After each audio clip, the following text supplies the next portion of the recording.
cars at 45 degrees and rolling out. Remember that this is a truncated field.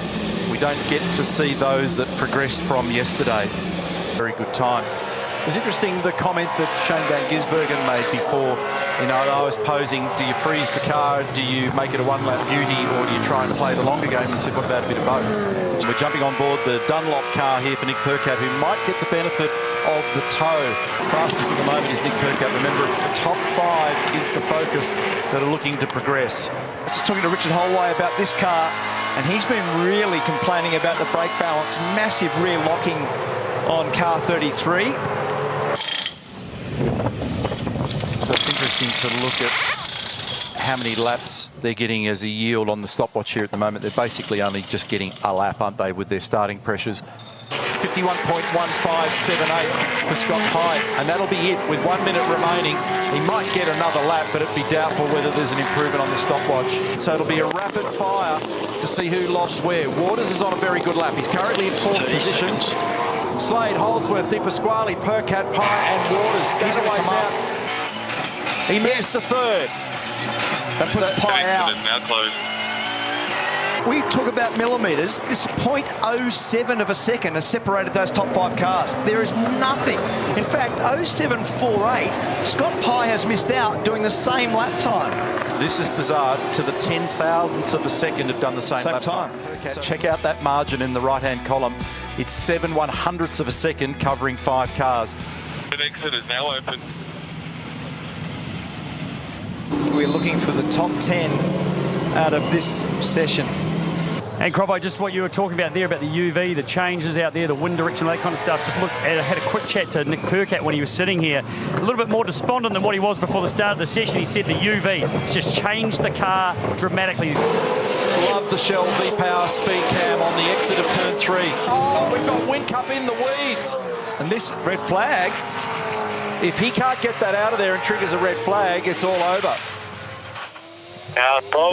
that is a massive moment in this year's championship.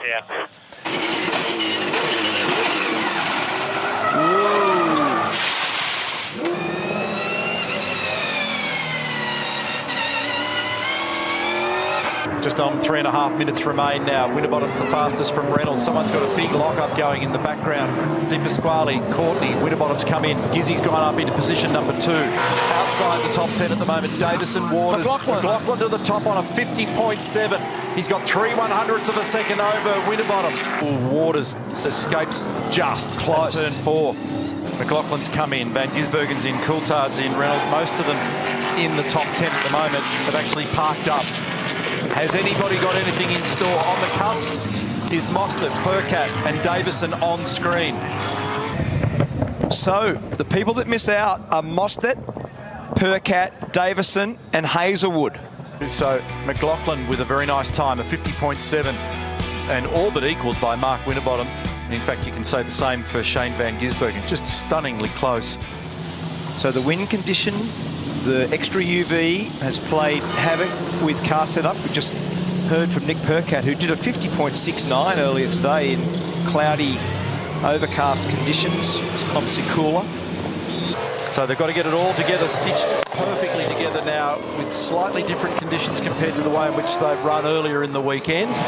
So he's done a 51 flat. Reynolds has done a 50.8 to jump to the top now, the first in the 50s, and that's a good time. Frosty's done a 50.7 for Irwin Racing. This will be like an auction. Numbers are going to go everywhere. Which way? We're riding with James Courtney, heading to the northwest here, up towards turn 6. Mark Winterbottom is the fastest so far for Irwin Racing. We've got inside 7 minutes remaining. Look at those flags in the background. It'll give you an idea of what the breeze looks like today. And that was close for Van Gisbergen. He drops 2 into the dirt on the exit of 7. Still got there. He got there with a 50.7056 and a big lock up into turn 2. Check out Gizzy here on the outside of 7. The right rear drops off and the front just stays on, and he stays in it. The rooster tail off the back of the Holden. What does Scott do? Big lock up, and I think that was for Courtney. He's off. There he is. The road for he put all his money on that. He put all his money on that second lap, and he went off. So he's in strife. There's a lot of pressure here for the series leader. 5.5 minutes remaining, and he's 10th, Lucko. Well, and it compromises their weekend, Mark. I can tell you they didn't want to have to put this last set of tyres on if they didn't need to. Now, no option. And Mark Winterbottom, for me, he's been the man of the match in this Armour All qualifying so far because he's done a 50.74 twice.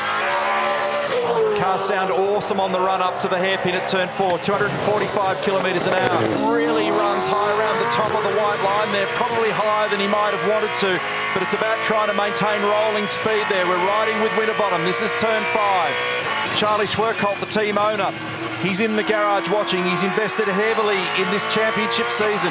New machinery, new drivers, new approach, and he might be about to get a yield.